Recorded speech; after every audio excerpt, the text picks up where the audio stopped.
Welcome to HomeFront SitRep. I hope you're in for a great show today, because I'm just a veteran talking about what's on my mind and maybe yours. You can find HomeFront SitRep on Apple, Amazon, Spotify, or wherever you find your favorite podcasts. You can also check out HomeFront SitRep's YouTube channel. Buckle up, the show is starting.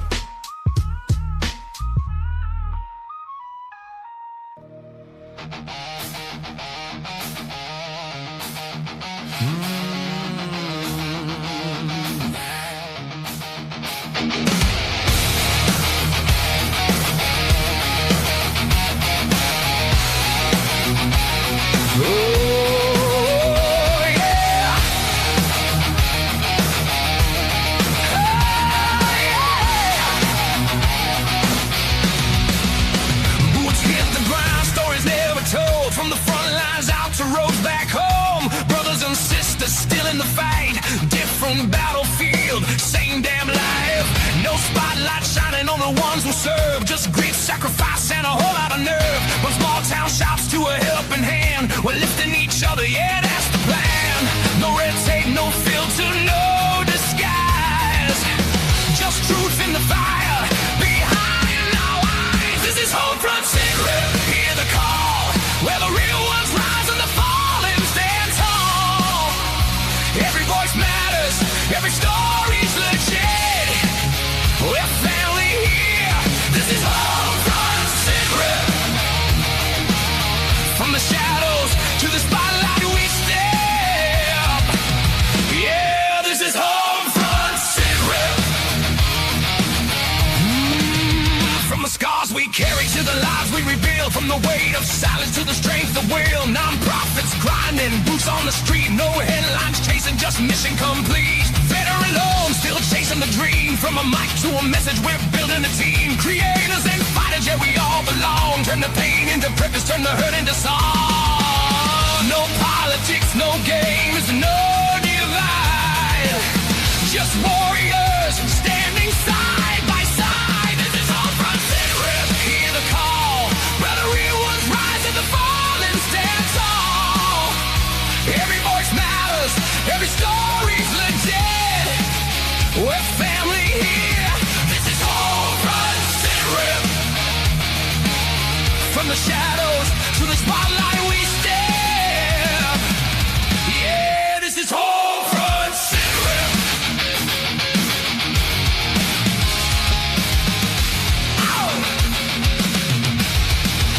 But we don't forget, we don't walk away. We carry each other through every day. From combat boots to a boss to a seat, still standing tall, still hard to defeat.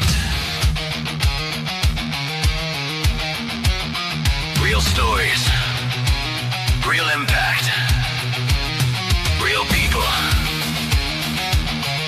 This ain't just a podcast. This is a movement. This is HomeFront SitRep, loud and clear, for the ones still fighting year after year. Every voice matters, every story's legit. We're family here, this is HomeFront SitRep. Yeah, we rise, we grind, no regret. Welcome to HomeFront SitRep.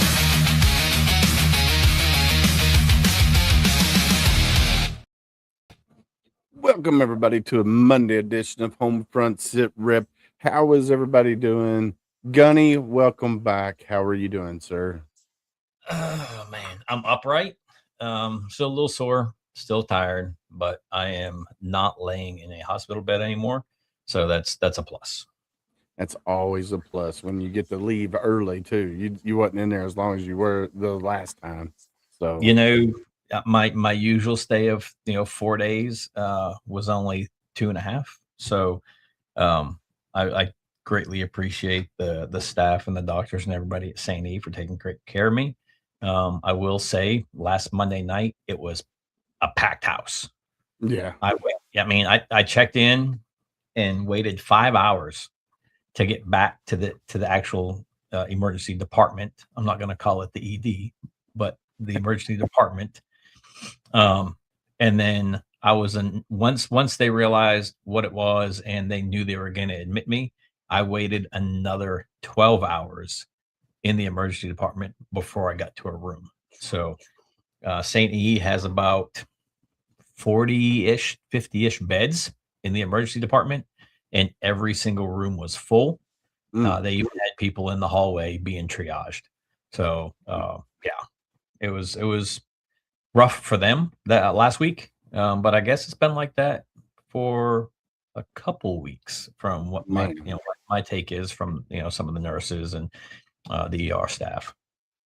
Yeah, it's crazy, bro. Well, I'm glad to see you're upright and kind of getting back to a norm, kind of. I know I told everybody to keep saying prayers for you uh, because of things that are coming up. I don't know if you Yeah, want yeah. I mean, I do have a surgery coming. Not sure when. It's not too invasive, but anytime they enter your body, right, and anymore. I am not going through the VA. I refuse to go through the VA for any of my medical care or surgical care. I'll go do my annual stuff, but as far as them trusting me trusting them with my actual health and well-being, I stopped doing that a long time ago. But yeah, they're gonna go. It's gonna be a laparoscopic surgery, just to make sure that my intestines aren't adhered to other organs or itself or the stomach lining. That to see if that's what's causing some of these obstructions. I mean, it's the fourth time in a year that I've been in the hospital with the same thing. So Skipper. Skipper said penile implant surgery. Sorry, cradle be safe nowadays. don't need any help in that department, but thanks. Oh God, dang Marine. He's a Marine, by the way. Skipper of Veteran Nation. He's a Marine, Mike Arthur, and he is hilarious. But yeah, no, man. I when I saw your post on Monday night, I guess it was midnight or It was so. right after the show. I mean, it sucks.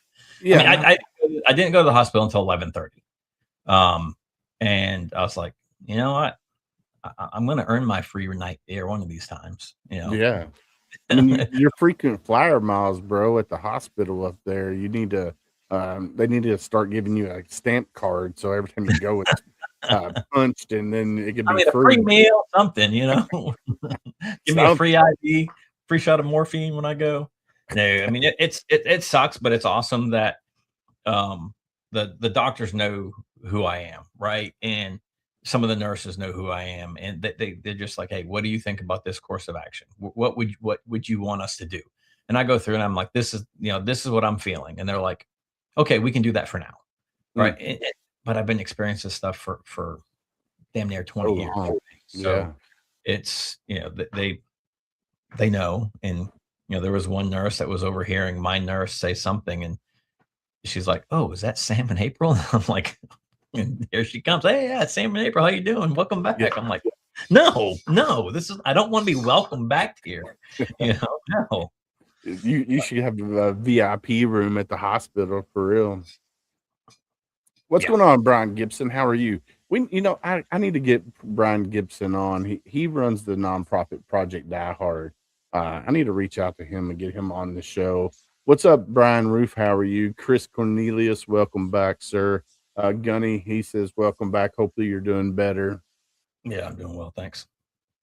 So yeah, man, we had a great show last night. Unfortunately, Gunny was not able to attend last night because he was just kind of wore out from his 2.5 day stay up at the hospital, and then he had this honey-do list and kind of wore him out yesterday. And we had a good show last night, and we got a really great show tonight for you guys. With our upcoming guest, Brent Bowers, former U.S. Army officer, real estate investor, entrepreneur, educator, and the founder of the Land Sharks, a company that specializes in teaching investors how to buy and sell vacant land as an investment strategy. He is well known in the real estate investing community, particularly in the niche of vacant land investing. And that's super cool because, man, a lot of big cities, they have the land bank, and a lot of people don't even know that there's land out there that's available that they can get relatively cheaply. And I guess that's where his company, the Land Shark, comes into play. And if you're in the market and there's land in your city, wherever you're at, you could possibly get it really, really cheap as a investment strategy. So I'm super excited to bring him on here in just a minute and let him. What did you see old Mitch at the hospital talk to him for 20 minutes? I guess I'm asking you if you saw Mitch McConnell. No, he wasn't at my hospital. And Chris says I'm breaking up. Am I breaking up on your end, Gunny? Yeah, a little bit. I just sent you a text. It's in and out. Like I can hear you real clear for a second, and then it goes out, and then comes back in, goes in, comes back out. I wonder if it's my mic. I think so. I think because when you were turning your head, I thought it was because of that, right? But when you started facing straight on, it was still doing. Yeah, Ruth just said it was your mic. Probably. Okay, might have to switch mics. See if I turn it up a little bit. Does that sound better? Yeah, I get you now. Awesome. All right. Well, let's bring our guest up to the stage. Let's get this show on the road. What do you think, Gunny? Yep. Welcome to the show, sir. How are you? What's going on? Did I just hear the VA is doing penile implants, or is that what I just was I multitasking? Well, that's what Skipper said. He said that they are doing let's see, what was this comment? He said it's pretty invasive these days. Yeah, penile implant surgeries are Safe incredibly nowadays. safe nowadays. I just want one of those pumps, like that's all, No, like the old sneaker, like the old Reeboks. Yeah. Remove a testicle, throw the pump in there. Yeah, I don't need two of them anymore. Do you want it to squeak? Do you want it to squeak when you're pumping it up? I think that just add to it. Then she knows it's coming. Right? Yeah. Well, first off, I want to say thank you for taking time out of your busy schedule to come hang out with us here on HomeFront SitRep. Do us a favor and introduce yourself to the world of HomeFront SitRep if you don't mind. Yeah, my name is Brent Bowers. I was in the Army, got in 2009, got out in 2018. I started off enlisted, and I hated officers, honestly. I hated saluting them. I couldn't stand them being in charge of me, but you know what happens when you can't beat them, join them. I had a blast as an NCO. Actually, I had a blast as a private specialist. Honestly, that was the best time.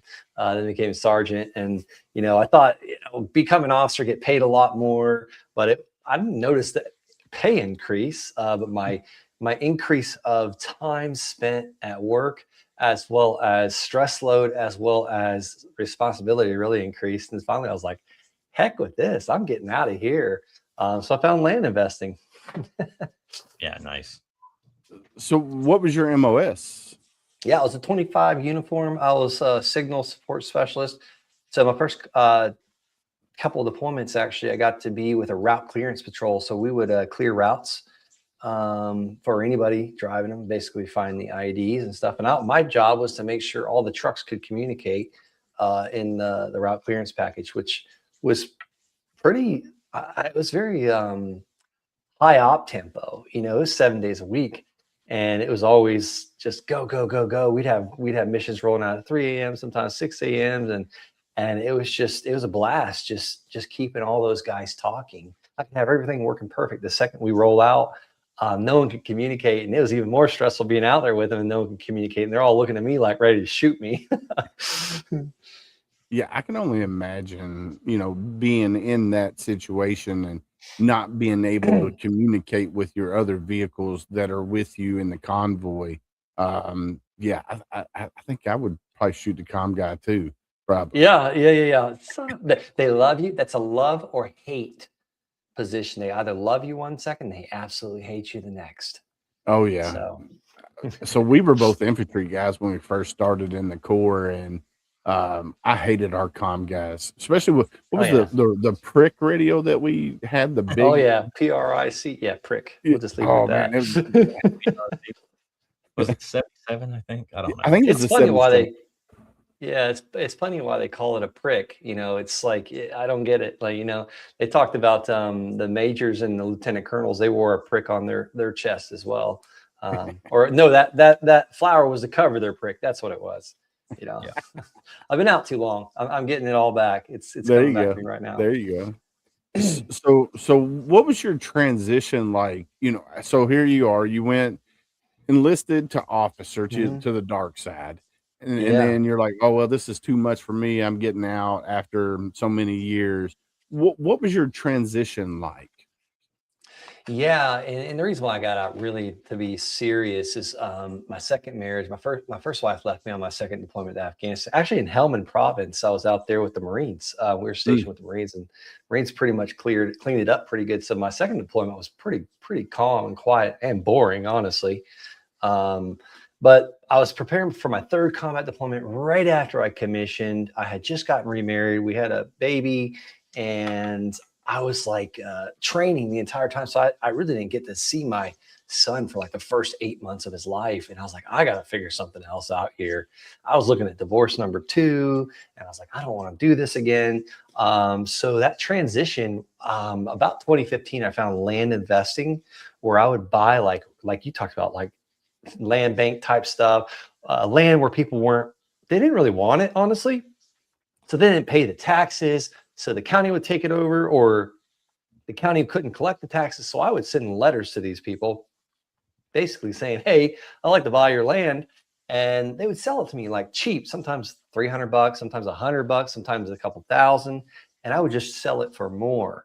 Well, I got to doing that over and over and over. And I didn't think people walked around with $5,000-6,000 because I didn't have any money in my bank account at that time.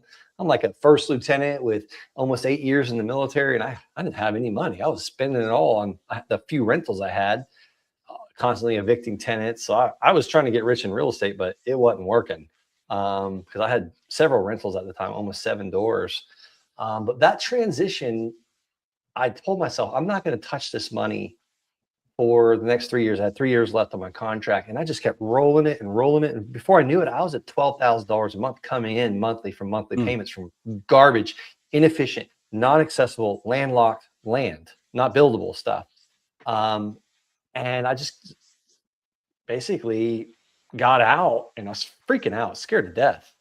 Probably the first 6 months, I was still getting up every morning at 4 a.m. and like working 12 hours a day just so I would feel like I wasn't going to be homeless. By this time, I had 2 kids, third one on the way. Um, and then I had a couple $50,000 months flipping land. And then I started transitioning into developing some of that land, putting affordable housing on it. And we can talk more about that too, because that's really what's hot right now. But that was kind of the transition. I will say it was a little scary, a little stressful. I finally stopped getting up at 4 a.m. I kind of sleep in now. Now that I'm 40, I realize I need more sleep than 4 hours a night. yeah, definitely. So that's something that I've always been interested in is buying and purchasing land. Like you said, the taxes have never been paid on it in a long time. The county's taking it over, city's taking it over. But I just didn't know the avenue to reach out to these people and say, hey, I'm interested in buying that 5 acres that is landlocked. That you can't really do a whole lot with it because you don't have easement rights or anything on it. Um, how how did you get involved in that? Yeah, well, I'll tell you what, I was in a program called Wholesaling Inc. I was learning how to wholesale houses, and I was just really searching for podcasts, I was listening to the 4 Hour Work Week by Tim Ferriss every time I was driving to or from base or in my vehicle, or working out in the gym. I was just constantly educating. I was not listening to music. There was no like fun time basically, because I had pretty much felt like I went my back against the wall. If I wasn't working, I was working. I Yeah, was preparing for that exit. yeah. Because I was in business before the Army. I was in real estate in 2007, 8, and 9. And like, I was like, shoot, man, there's nothing that could be harder than this right now. So I just joined the military. Um, um, but basically, I heard a guy on a podcast talking about how he was like doubling his money in a week or two. And I was like, heck, I've never doubled my money in real estate. It costs me money every time I buy a rental, and I'm not making any money off of it. So that first land flip I actually bought for $285, and I sold it to a realtor for $5,000. And that was like, in literally less than a week's time. And I was like, crap, that's more money than I net in a whole entire month as an officer. And then the second one I did about a week or two later, I bought that piece of land for $500. This one was actually not accessible, landlocked, 4.7 acres right next to Fort Carson, Colorado, Army base, really close to NORAD too, where they track Santa Claus. But I bought it for $500. I tried to negotiate with the lady because I was scared.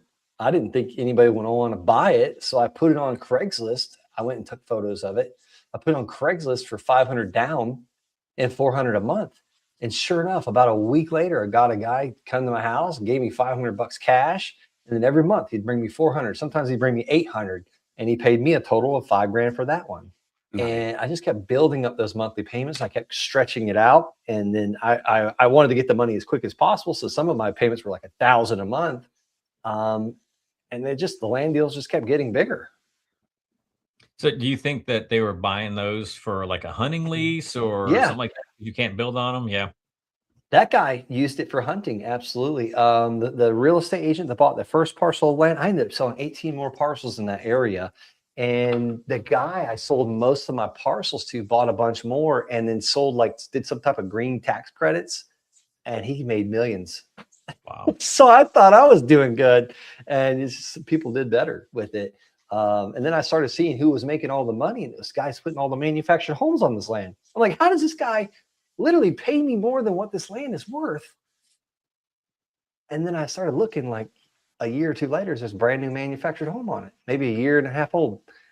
And I look at the numbers and I calculated up. I'm like, this dude just made $60,000 at least.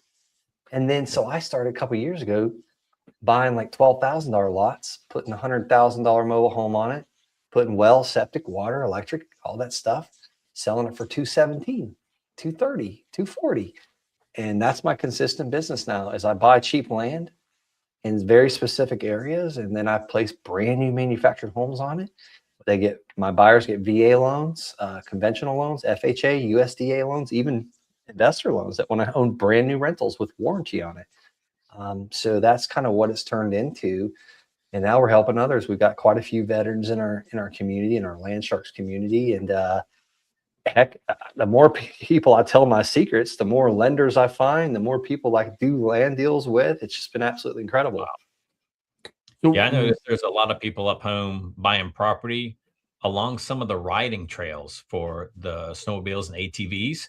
And what they're doing is running well, septic, and putting tiny homes on it, and then renting, Airbnb-ing the tiny homes during like the summer seasons or during the winter. That's cool. For snowmobiling and ice fishing. And now that the trails are open, like where my brother lives, you can go all the way to Canada from my brother's house, it's road and trail, but for the most part, and you can go all the way to the coast. So, a lot of these people are buying these properties, middle of nowhere, and dropping a well, running a septic, and tiny homes on them and Airbnb them out. Where is this at? What state? Maine. Oh my God, what a beautiful state. Yeah, I've never even been. I've seen pictures. Yeah, absolutely incredible. I mean, it just shows you right there. There's so many ways to make money with land. Yeah. So where are you primarily located at? Yeah, I started this in Colorado. I did quite a few deals in Arizona, and then now I live in Florida. So most of my deals are in the southeast of the country, Carolinas, Georgia, Florida. Obviously, I live here. I got 10 of these going right now in Florida. And it doesn't take a lot of my time because it's not like I'm building from the ground up. I'm literally ordering this stuff, and it's being placed and set and then tied down, and it'll never move ever. Now, with Florida, with mobile homes or manufactured homes, with the hurricanes and stuff like that, they have to be, I guess they have to have the straps and stuff, right? Oh, yeah. It's got to be rated for 120, 150 mile an hour wind. On the coast, it's got to be even more. We have wind zones here, and we got to abide by them. Actually, the last couple of hurricanes, they did a study on the 1985 and newer homes, and they did a side-by-side comparison. And I don't have a link to the study. Like, I just went off of what the insurance company was telling us, but they had no reason to lie about it. But they said they got less claims from these manufactured homes than they did actual stick built and concrete block structures. I don't know why. I assume because they maybe flex a little bit. I mean, heck, they come down the road in halves. They got to be rated for 55 miles just to get there. Minimum, yeah. So, and none of my stuff's ever hanging off when it gets there. Parts of the Carolinas, you have to have like outbuildings strapped down and stuff like that too. Like where we were stationed at Camp Lejeune, or even like into Richlands inland a little bit. Your stuff has to be strapped down just because we do get the hurricanes and those force winds that come through. Oh yeah. Yeah. So let's do this. Let's compare. So you've done rental property. So you've had rental property. Now you're building these manufactured homes on properties. Which one do you think is more profitable? And the reason I say that is because you can have long-term rentals, right? That people have lived in for 10, 15 years, and they're very consistent with paying a rent. You don't have to worry about the home or anything like that. And then you have some tenants that are just the worst of all worst tenants, and you have to go in and do all kinds of repairs. They're never on time with rent money and stuff of that nature. Which one do you think is more beneficial for somebody? Let's just say me, if I decided to start getting into this, what do you think would be more beneficial? Well, I'm sitting here doing math right now. For years, I've been buying rentals with my land income and my shoot, I forgot about that one.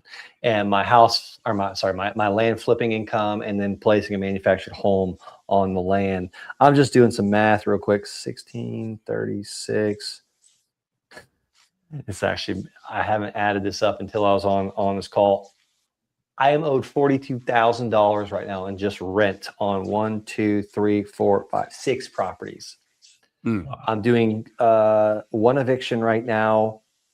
And these are on commercial, like light industrial, commercial buildings, office space. Like, that's a lot of money owed. And that, like, I spent hours today talking to one attorney, talking to a listing agent. So I spend more time on things that cost me money today than what actually made me money. So there's this 80-20 rule. 20% of the work we actually do really brings in 90% of the actual income that we make. So these rentals I'm not living off these. These are long-term investments where 12, 15 years from now, hopefully, God willing, they'll be paid off with tenant money. And I bought them for appreciation, for mortgage pay down, for tax deductions.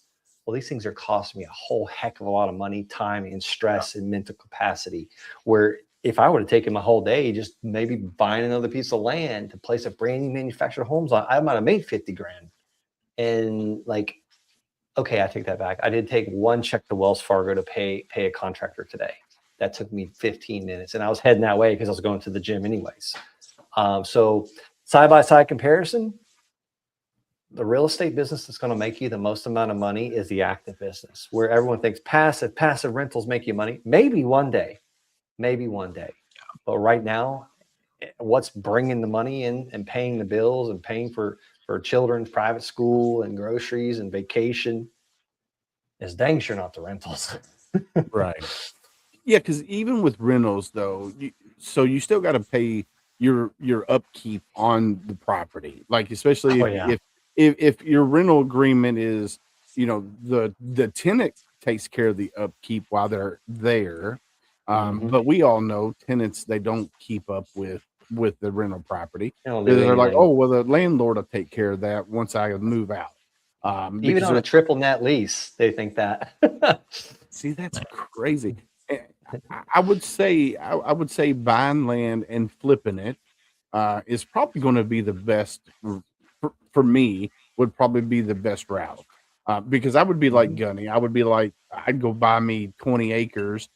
Throw me a couple little cabins on there, turn them into Airbnbs, with a well and septic and all of that, and rent those out. And then, turn around and sell them possibly, and make more money out of it once you develop it just a little bit. Because I mean, you could get running water, electricity, septic, and the building. Yeah. You're going to double your money. And you can get those prefab tiny homes. I mean, boom, they just bring it to you. You set it up on blocks and boom, you're good. Anyway. Yeah. And they just bring it in, throw it on blocks, take the wheels off it, and there you go. Yeah. I mean, I know it's more than that, people. Okay. But no, it's almost that simple. I kid you not. Like, I've seen those guys set these things up, and, even these manufactured homes, and why manufactured homes for me, I don't deal in tiny homes, is because I want something, one, that someone can afford later on. Two, it's been around since 1979. So it's very easy to get lending on if it's brand new. It smells nice. It's got warranty. It's got water, septic, electric. It's got the certificate of occupancy. It's shoot, like I put air conditioner in these, and I generally don't have any of them sit more than 30 days, but my AC bill is so cheap. Like they're very well insulated. I'm just like, I wish my house was, I keep talking to my wife, I was like, let's move into one of these. Like, you can get them 3,000-4,000 square foot. Yeah.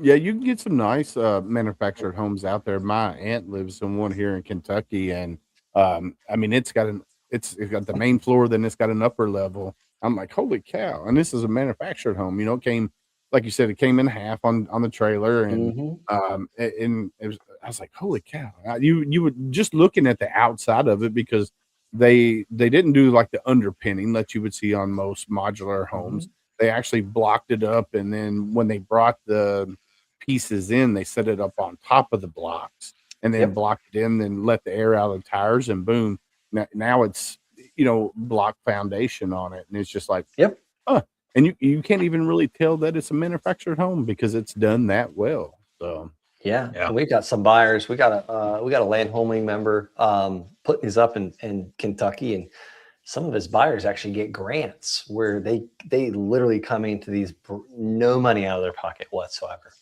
Wow. So in Kentucky, there's a lot of land in the land bank. I know, like the city of Louisville, where I live, there is a buttload of land in the land bank, and you can get it, like you said, $100, $1,000. Yeah. And a lot of them have either vacant homes on them, or there's nothing on them, and you just got to pay, pay the taxes or whatnot on it, and then boom, you're golden. So that's exactly right. Don't know if you've ever looked at Louisville, Kentucky, but if that's something that you're interested in, there's probably a buttload of land that you could probably get.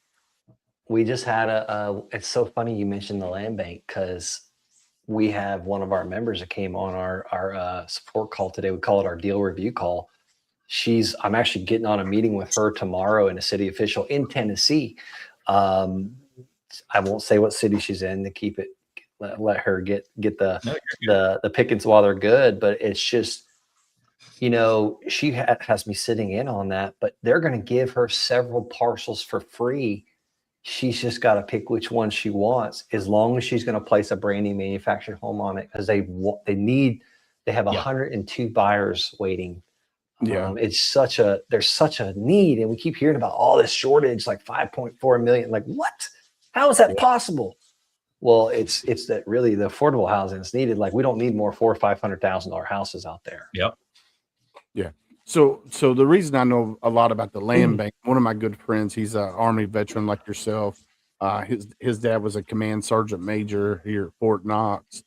He's a real estate agent up here in Louisville, and we talked because we had 5 acres of land donated, and we were going to build a tiny home community for homeless veterans. He got the land donated from a builder, a developer. He donated the 5 acres of land to us, and we came up with this.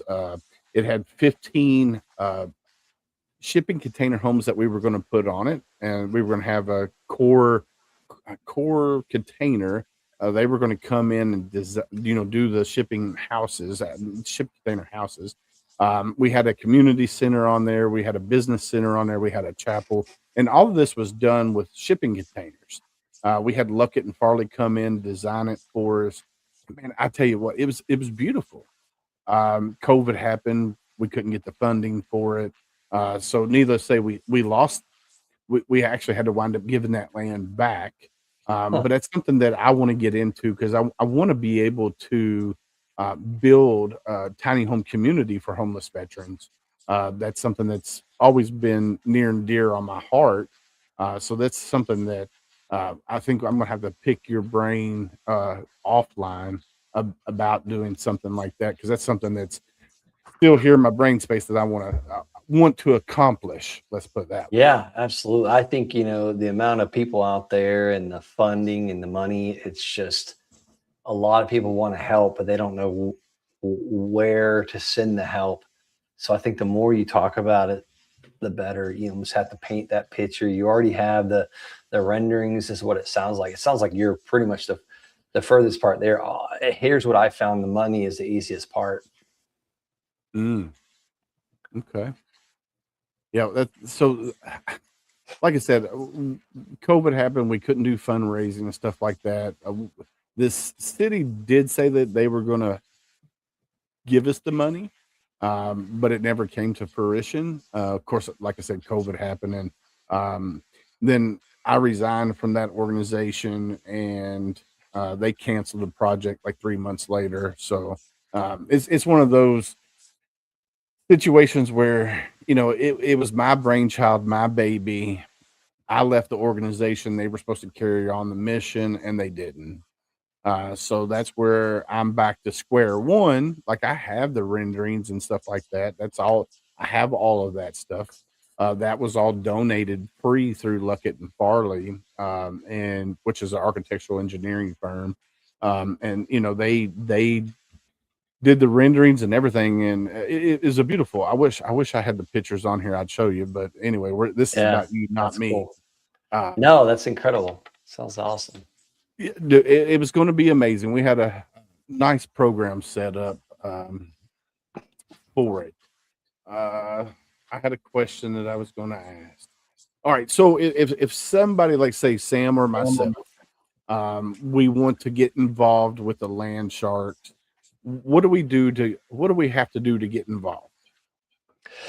Yeah, real simple. I have conversations with people every single day and see what they're looking to accomplish and try and point them in the right direction. We're pretty much a very small coaching program, whether you want to just do land or the land and home package, which is a lot more intense. Obviously, we have a conversation, see what your real estate investing goals are, either point you in the right direction or make an offer to work with you. I guess the easiest way is go to thelandsharks.com and schedule a call, and you'll get on a call with me, and show you what I'm up to. And it's really, the success speaks for itself. We actually just had a company start funding our some of our coaching as well, which is cool. I don't ever recommend people go in debt to do real estate. But it's just, heck, someone gave me an opportunity at one time to where I was like, can I make payments to you? And thank God it was back in 2015, learning this land business. And you better believe making that payment, if he told me what to do and I did it that day, there was no joking around. I wanted to get results very quickly. And, my biggest problem was I didn't believe that I could get the results because I had struggled and failed in so many other things. But I kept seeing all these examples of like, well, heck, if he could do it, I can do it. And if John can do it, I can do it. If Bryson could do it, I can do it. So it just kept building my belief on their accomplishments. Gunny, you've been quiet over there. What's going No, on? I'm listening, man. I'm taking it all in. I'm just, there's still a lot of land in Maine that is available. That's all I'm going to say. And close to, if not right on, the trails. So I'm just taking it all in. I mean, Well, that sounds fun. Well, your wife wants to move to Florida, so no. It doesn't mean I can't buy property back in Maine. I mean, if it's bringing income in, I'm sure she'll be happy. Yeah. I'm not doing no Airbnb stuff because I'm not paying those fees. So,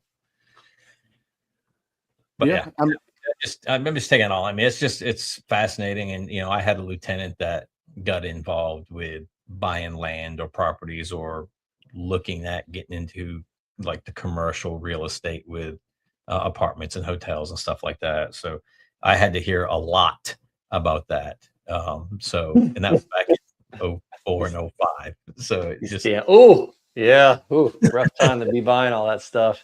yeah, He might yeah, be back in the military. yeah. I think he stayed in. I think he stayed Yeah, in.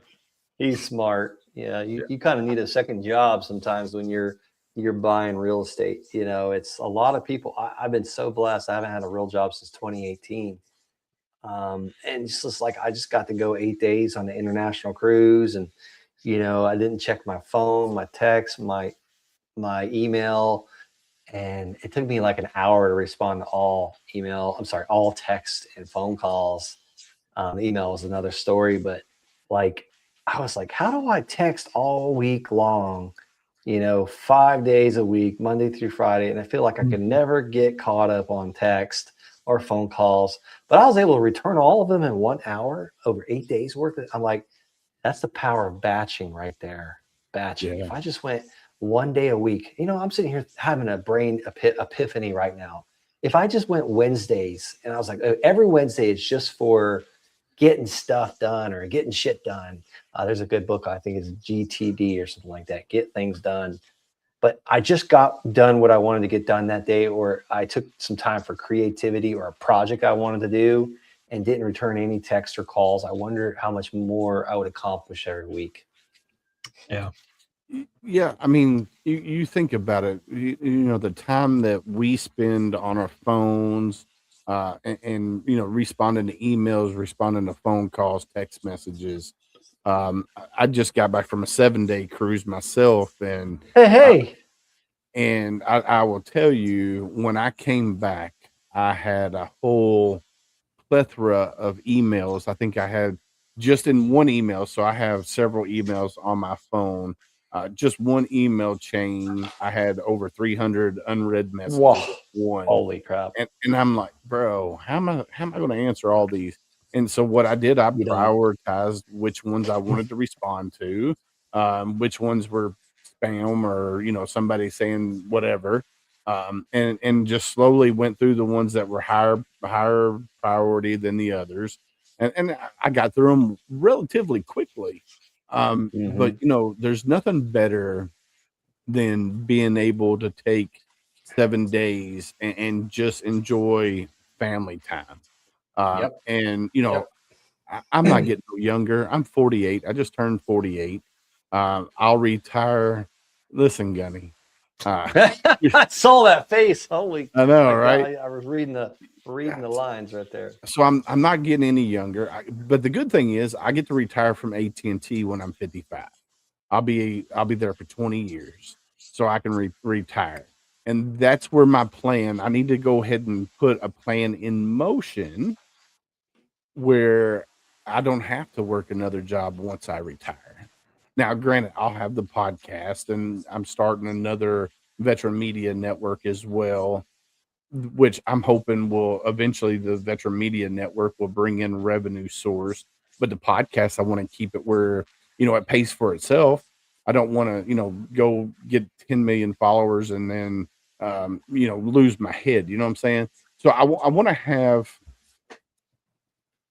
another source of income coming in, whether it's buying land, putting manufactured homes on them, something of that nature. That's something that's I've always been in the construction side of things, going in demo houses and rebuilding them.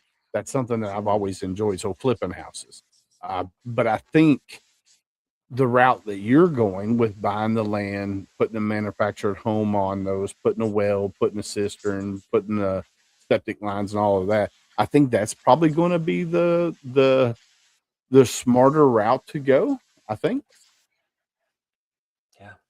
Yeah, I flipped a number of houses, quite a few, and I made some okay money, and I've lost some bunch of money. It's just every house flip was never boring.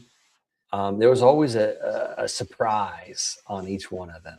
Mm-hmm. And what I love about placing manufactured homes on land, it's boring. There's no surprises. Actually, I got one today. We failed a septic system inspection, but it was just because the house was too close to the septic and there was runoff. So how do you pass that? I got to put gutters on it now. No, we don't put gutters on manufactured homes in Florida. We're trying to keep them as cheap as possible for our buyers. But if you don't put one in Colorado on a house, gutters, like I had to put gutter. I could go and make offers on houses with no gutters, and I knew there was going to be foundation problems.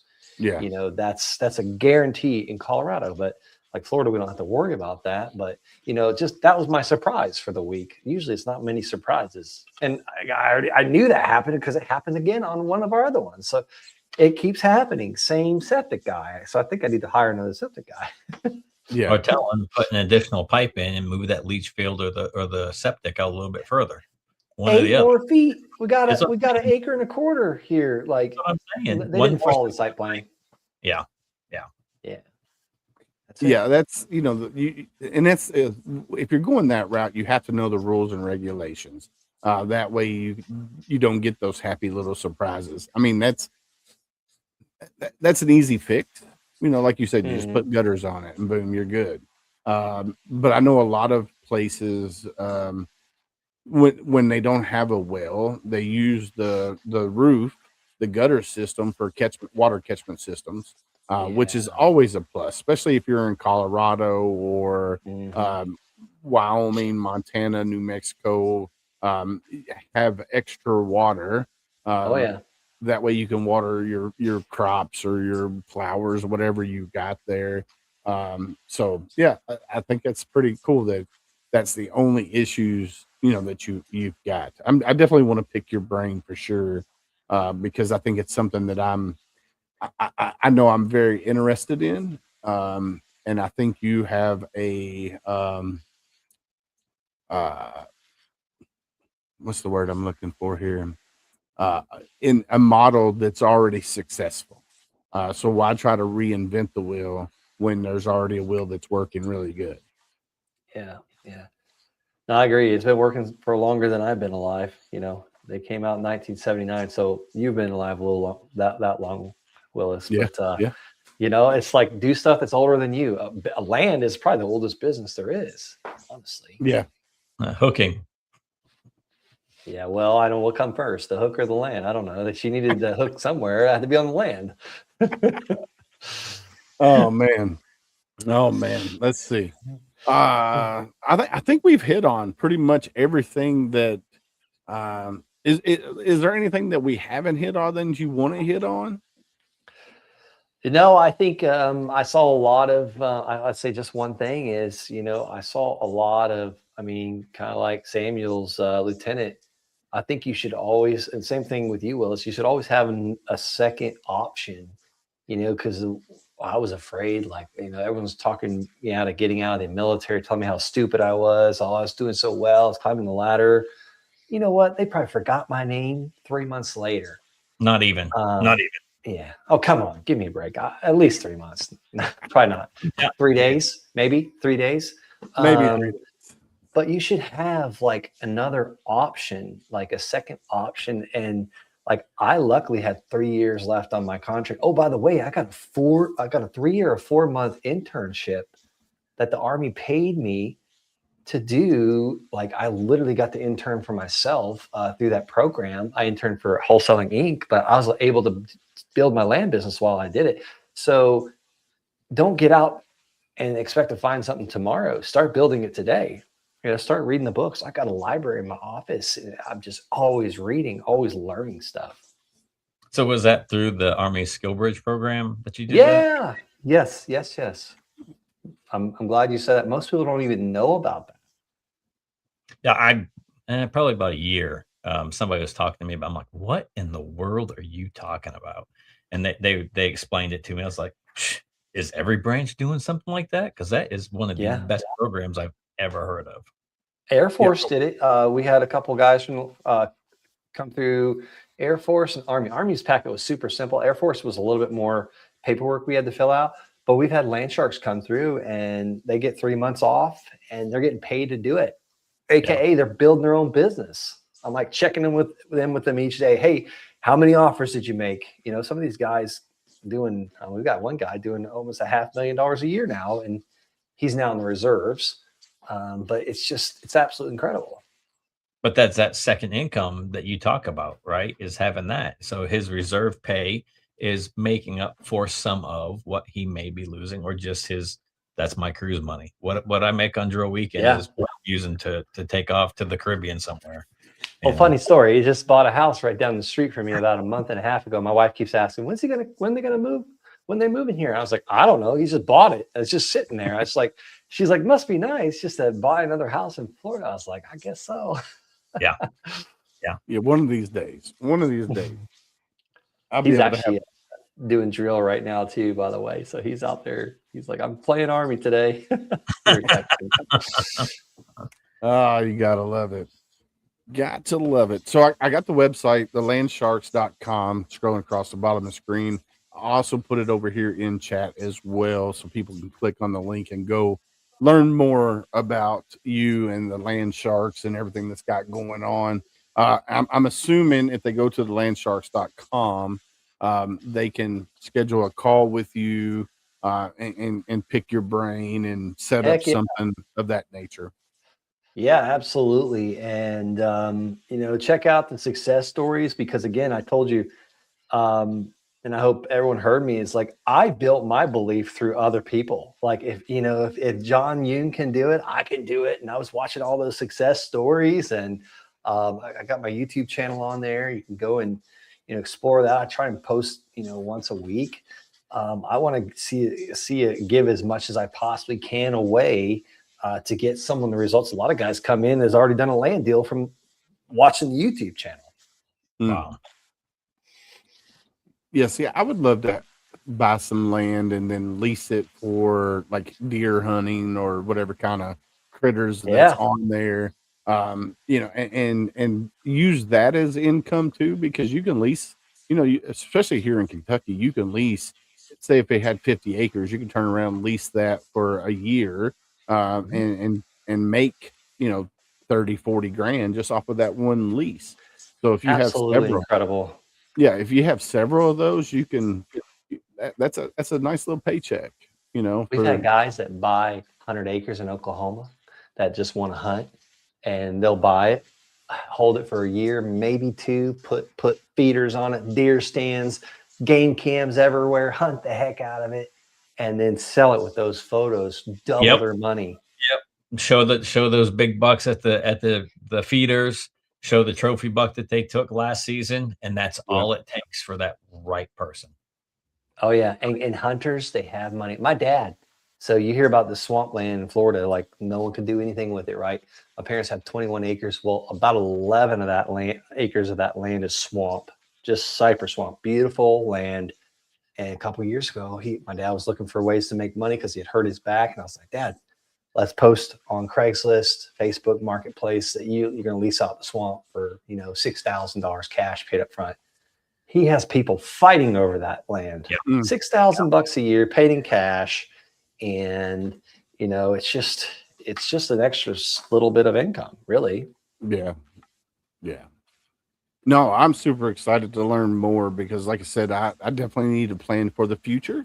The wife wants to move to Florida as well, or Alabama, Gulf Shores kind of area. I don't know exactly where she wants to move. You need more money. You're going to live there then. Right? That's what I said. The Gulf Shores area, yeah, you need to have a third income. Yeah. I'm going to need probably a third and a fourth.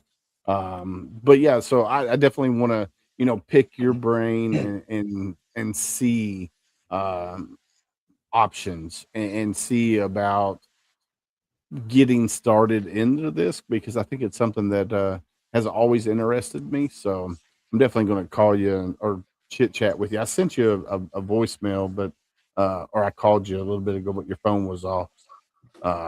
Oh yeah, it's usually family time.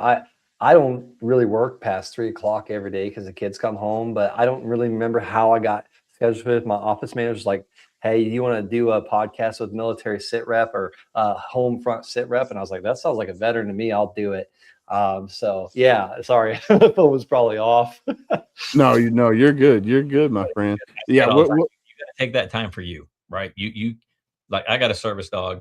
and I can't expect her to work 24 hours a day. And people shouldn't expect me to work 24 hours a day either. I got to have time for me. I got to have time for my family, and so, Willis just got back from a cruise. I just got back from 10 days in Europe with my wife, so that's I awesome. took that time, Where'd you go in Europe? We flew in the Netherlands, then we went to France, Belgium, and then to Germany. We hit most of the American cemeteries, from, let's see, South Belgium area, into the Netherlands, and then, Bellawood, the Ardennes, all the way up into Normandy. Wow. So I think I visited 9 or 10 different American cemeteries over there. That's so cool. And took a I've half been to day. all those countries. And took a half You day. fished? Yeah, I did right off the coast of Normandy. That's neat. Where'd you go, Willis, on your 7-day cruise? So we went to New Orleans, ported out of New Orleans, and then went to Cozumel, Belize, and Roatan. I just went to Cozumel too. Oh man, Cozumel's beautiful. This was our second trip to Cozumel, and we went to Mr. Sancho's, which is all inclusive, and dude, I love it. Of course, I hate sand, so luckily they have pools. So I was able to get in the pool because I hate walking on sand. I hate sand. I don't know if you like Florida. I don't want to move to Florida, but happy wife, happy life. Let me tell you all the bad things about Florida. Tell your wife it's got 100% humidity. It is freaking hot. One of our air conditioners broke today. It is hot and on half of our house. We're like pumping air on it. There's mosquitoes. Oh, alligators. We got water moccasins that will chase you. I mean, it's bad. I've heard there's dinosaurs. We definitely have Bigfoot. Definitely. So let me just those black flies at the beach. Ooh, they'll bite you. Yeah. She loves we got something called midges, which are called chizzywinks. They're in the interior of our state on our lake. I have a lake house.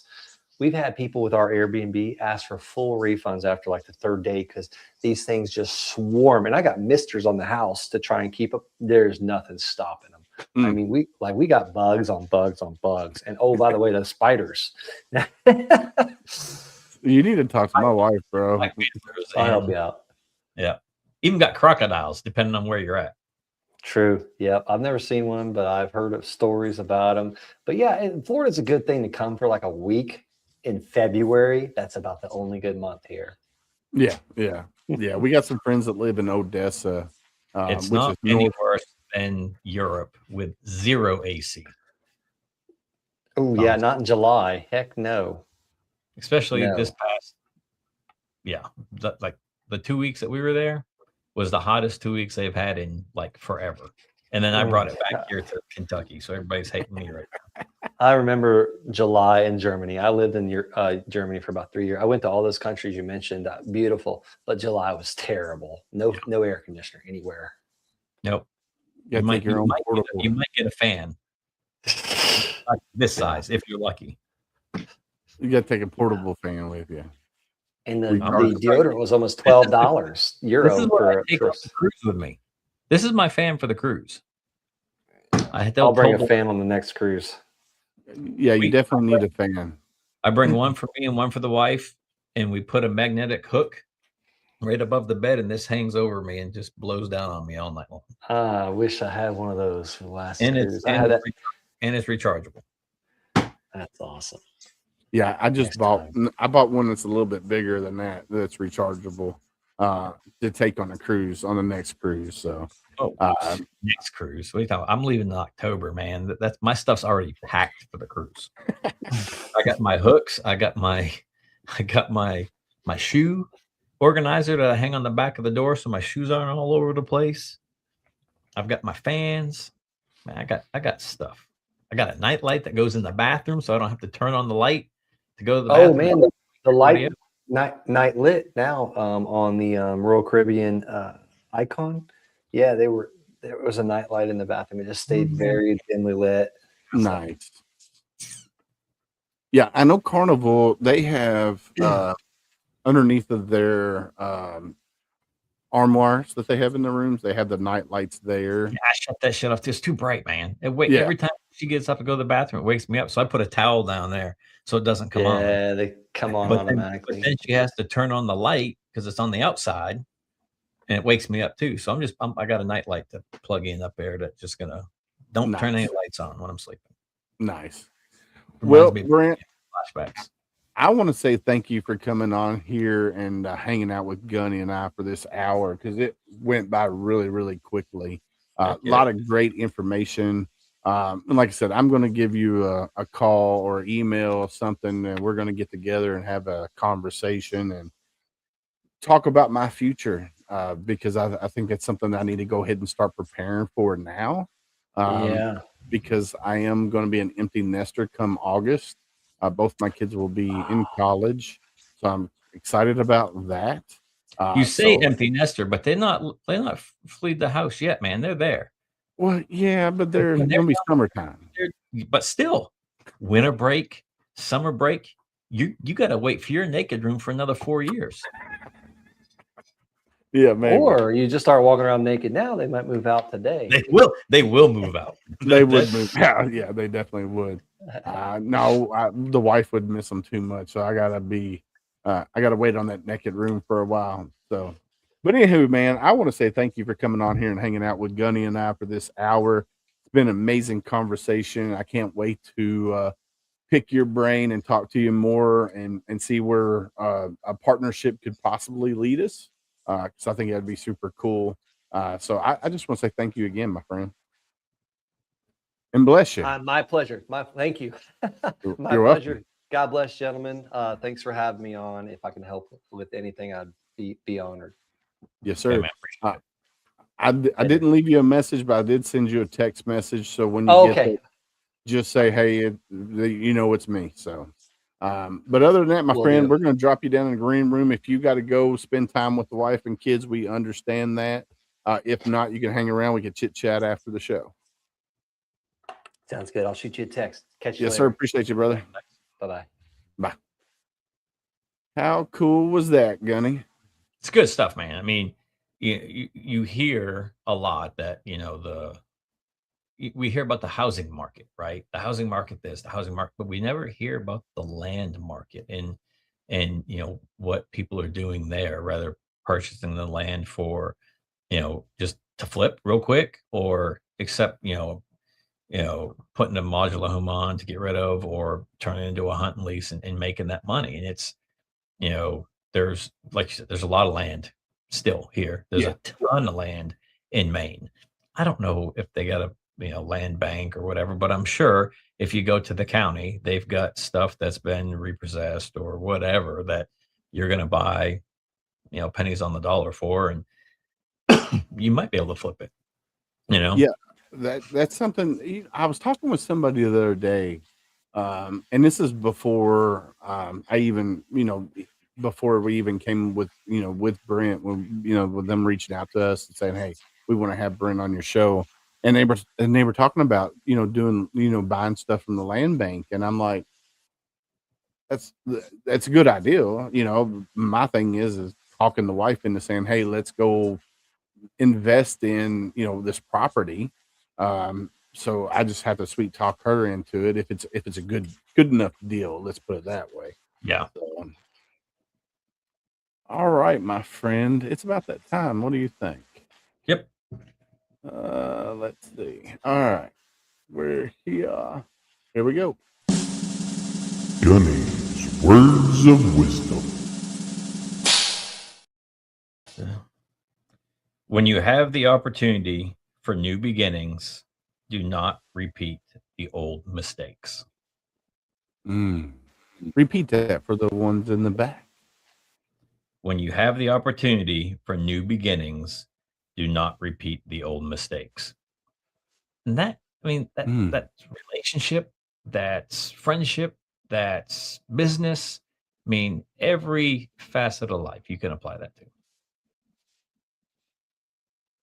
Yeah, you definitely can. And that kind of goes back with the conversation we had last night with Mr. Miller.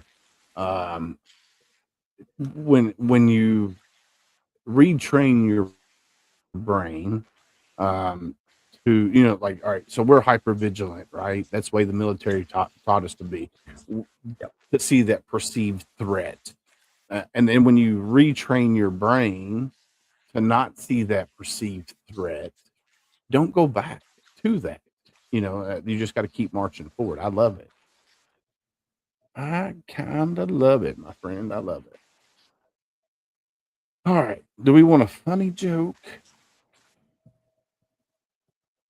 All right, here we go. It's time for the joke of the day. What date is a military command? What date is a military command?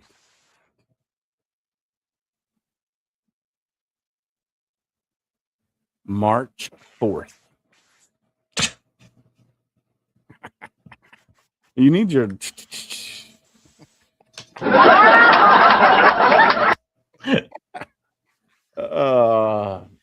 So someone sent me one last night, and it says, "Hey, there's a concert in town, and it's only 45 cents. Do you want to go?" I'm like, "Well, who is it?" 50 Cent and Nickelback. Nice. I'm like, "Yep, got me." That You is got me. awesome. I told Micah that last night, and he goes, what? And then I start laughing. He goes, "Oh, really? Come on, Dad." He goes, "You want to start laughing? I would have told you to buy tickets." 50 Cent with Nickelback, 45 cents.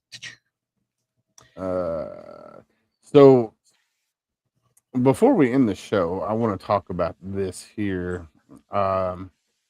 So we got a comment here. What's the comment? Chris laughed. Chris laughed at it.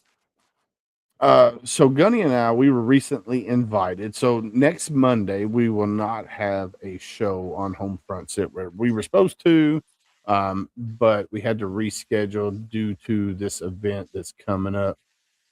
So on the 19th, we'll have the Bunkhouse podcast coming on. And then on the 20th, Gunny and I will be down in Nashville at the Grand Ole Opry. And this is with Challenge America 250 Legacy of Service concert. Gunny and I, we get to go down VIP status. We get to enjoy the Studio A experience. We get to do the concert, then we get to do the meet and greet afterwards. Looks like Amy Grant, Vince Gill, Daryl Worley, and a bunch of other singers will be there that night. So super excited about that. So Gunny's going to be traveling to me, and then we're going to travel down to Nashville, and so you won't have an episode on Monday night, the 20th. So I'm super excited about that, and we'll talk about that experience when we come back afterwards. So that would be on the 26th. We'll talk about that at the beginning of the show to get to experience that. I think it's super neat, super cool. I've never been to the Grand Ole Opry, so it'd be a first for me. So I've not been to the new Opry. I've been to the Ryman when that was the Opry, but I've not been to the new. Nice. All right, Gunny, you ready? Yeah, man. Yeah, you're not alone. You still have worth. You still have value. Don't let the dark days win, and surround yourself with people that are going to build you up and not tear you down. In the silence of your struggles, remember, though unseen, you are deeply held in the hearts of others. You're not alone. The uniform may come off, but the bond remains. And together we heal, we rise, and we carry each other forward. And the key word there is together. Together we heal, together we rise, and together we carry each other forward. Be someone's stranger, man. Listen, we as humans, we're more apt to talk to a complete stranger than the ones we love the most. So be someone's stranger today. And what I mean by that is if you're out and about and you see somebody and it looks like they're having a bad day, go up to them, say, "Hey, How are you doing today? And if they give you the red flags, I'm okay. I'm hanging in there. I'm living the dream. Ask the next hard question. How are you really doing? And be ready for that conversation. It could be a 5-minute conversation. It could be an 8-hour conversation. You just need to sit there and listen and let that person get whatever is off of their chest out. And don't try to fix them. Just listen. Sometimes that's all we need is an ear. All right, Gunning, you got it. Yeah, and it takes a village. You can't do this alone. We're all big macho, service members, and we feel as though we got this. I'll tell you right now that the demons know no rank. Use your networks. I mean, everybody's out. I mean, if you're watching this, everybody has some type of social media. If you're listening to it later, we all have a cell phone. We all have contacts on there, and some people on there you may not have talked to for a while. Just pick up the phone and dial them. Say, hey, it's been a while. Just want to reach out and talk to you, see how you're doing, or reach out and say, hey, man, you got a minute? I just need an ear. Yeah. But who knows? That phone call, your voice, that might be what they needed to hear that day. Yes, sir. Yes, sir. All right, now we're going to talk about our community partners. Up first, we got sofmissions.org. Man, I can't talk highly enough of this organization, and Gunny can't either. I will tell you, we had the opportunity to go down in February to their 5-day retreat, their clinic that they had down at the center in Tampa. And I will tell you from minute one of us arriving and checking in, and we checked in a day early. Man, just the love that they pour in to the veterans that are there. You feel like you belong from minute one. And the good thing about it is you have your group sessions that you're with your group, but you also have things that are individually catered to you.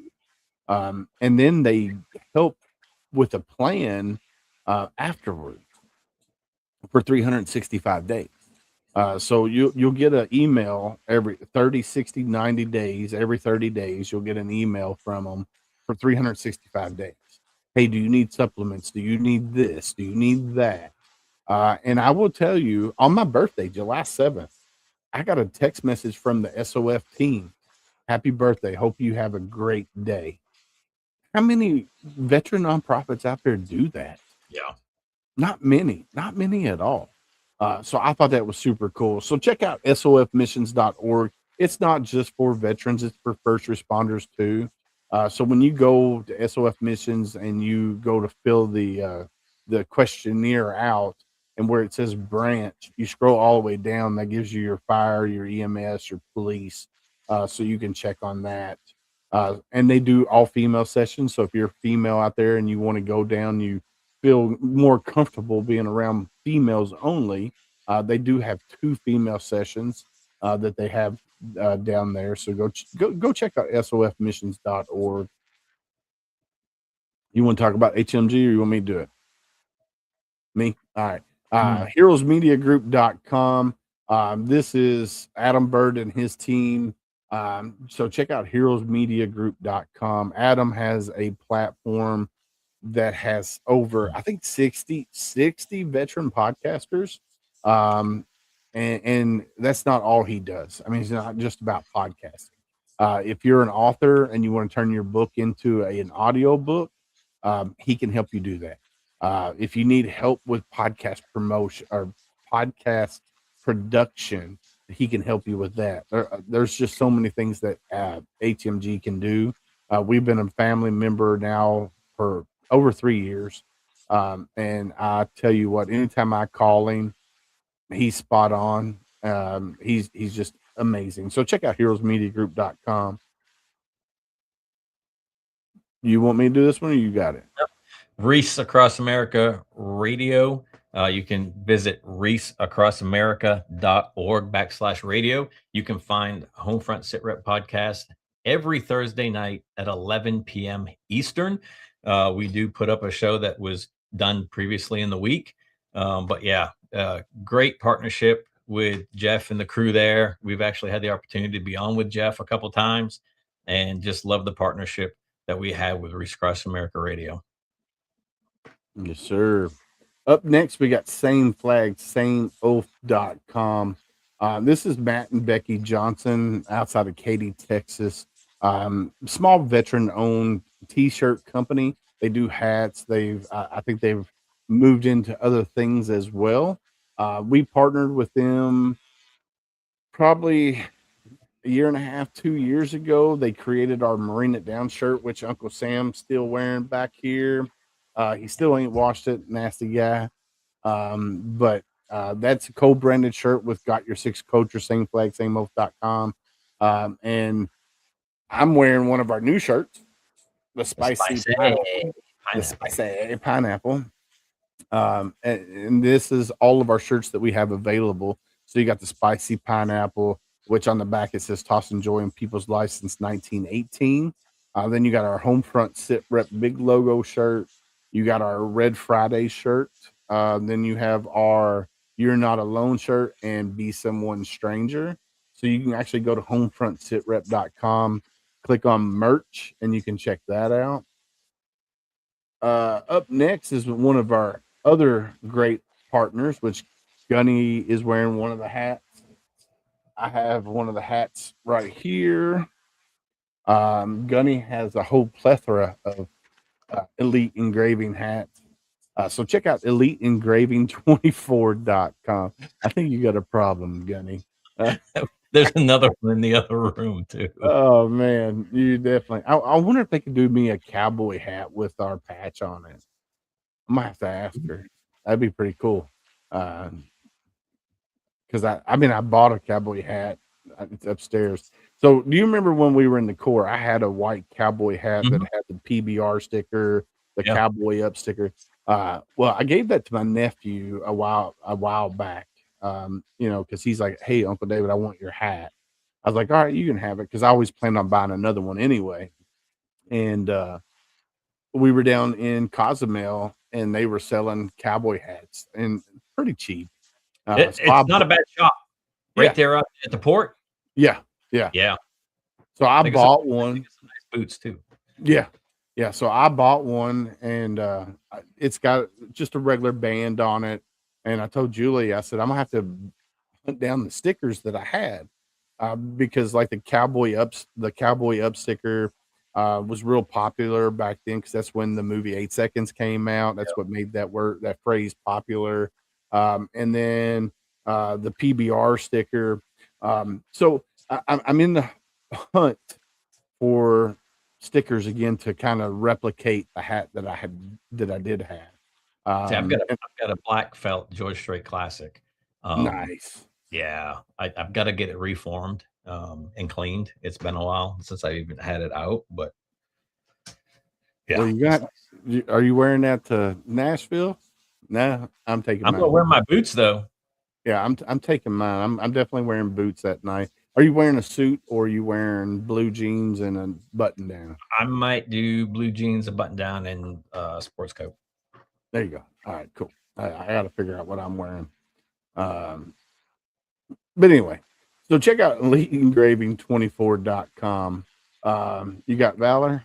Yep, Valor Coins and Pins, owned and operated by Brent and Brian Casey, the grandsons of the late Herschel Woody Williams, Medal of Honor recipient from World War II and the Battle of Iwo Jima. Brent is a Army veteran himself. Small veteran business. They do have a DoD number to contract with, but anything you need, challenge coin, pin, poker chip, like medals, Brent and Brian can take great care of you. I will say that make sure that during your rendering process that it's perfect for how you want it before you approve it to go to production. And a portion of the proceeds from every single order placed through Brent and Brian go to support the Woody Williams Foundation to help build Gold Star Memorial monuments across the nation. Yep. So check out ValorCoinsandPins.com. That's ValorCoinsandPins.com. Up next, we got RDC Shoes. Yeah, RDC Shoes, owned and operated by Darren Davis, veteran from the Marine Corps, also a police officer. Him and his wife had this plan years ago to develop a comfortable shoe. And I tell you what, comfortable is an understatement. I have not had the new shoe on my foot yet, but what I do have the Glory #1, and I have the Patriot. The shoes are very comfortable. I wear them on the cruise. I wear them out. I wore them to DC, walked around DC and had zero issues with. Right now they have the Glory with, oh my Lord, Folds of Honor on the heel, and a portion of the proceeds from that shoe goes to support Folds of Honor, which gives scholarships to severely injured veteran families or those who lost a loved one veteran. And then the Patriot shoe is a portion of the proceeds goes to the Woody Williams Foundation. And no matter which shoe you order, you get a hero card of a Medal of Honor recipient. So it's basically a picture of the recipient and their citation of their Medal of Honor. So great thing that they're doing up there. And they also support the Medal of Honor Foundation themselves. Yep. So great shoe. I took mine on vacation, and I had Julie take a picture. I was in the casino. I was wearing that palm tree button down and my gray slacks, and I had my RDC shoes on. Dude, I had so many people. Where did you get your shoes? Where did you get your shoes? I love your shoes. And I told him, I said, man, I love these shoes. They're super freaking comfortable. And just walking in them all day long when you're on a cruise and you're exploring ports, my feet did not hurt one bit. So check out rdcshoes.com and go buy you a pair. Reach out to them, say, hey, HomeFront SitRep, Willis and Gunny Deeds sent this to you. So reach out to them. All right, up next is HomeFrontSitRep.com. Go check out HomeFrontSitRep.com. You can see all these great veteran podcasters, all these great veteran nonprofits, business owners, veteran singers, songwriters, comedians, anybody we have interviewed here on HomeFront SitRep. It is a little outdated. I need to update some, but go check out HomeFrontSitRep.com. Click on the merch site while you're there. You can get our hat. You can get our shirts. When you order a shirt, they are true to size. So if you wear an extra large, buy an extra large. If you wear a 4X, buy a 4X. There are multiple color options available, except for on the Marine It Down and the Red Friday. Red Friday, you have a red and a black. Yeah, that shirt. There's no option. It's black. This one? Oh, yeah, this one, yeah. I hadn't got here yet. But the other shirts have multiple options. So check out HomeFrontSitRep.com. And then I want to say thank you to all of the people that keep coming back and watching HomeFront SitRep every every Sunday, every Monday. You guys are why we keep doing and we keep continuing our mission. So make sure you like us, share us, follow us, send it to your friends. That way we can reach more people. And as long as we reach one veteran a day, then we completed our mission. So I just want to say every guest we have may not be your cup of tea, but keep coming back. You might find something that sparks your interest in one of our guests. Yes, sir. Yes, sir. All right, my friend. It is that time of night, Gunny. I'm going to keep saying prayers for you because I know you got some things coming up. So we're going to keep you in our prayers, keep you and the family in our prayers. And I'm just glad you're back. Almost to normal. I mean, what's normal for me anymore? You know, well, you're new normal. Yeah, new normal. But right. Anyway, like we always say on HomeFront SitRep, stay safe out there. We got your 6.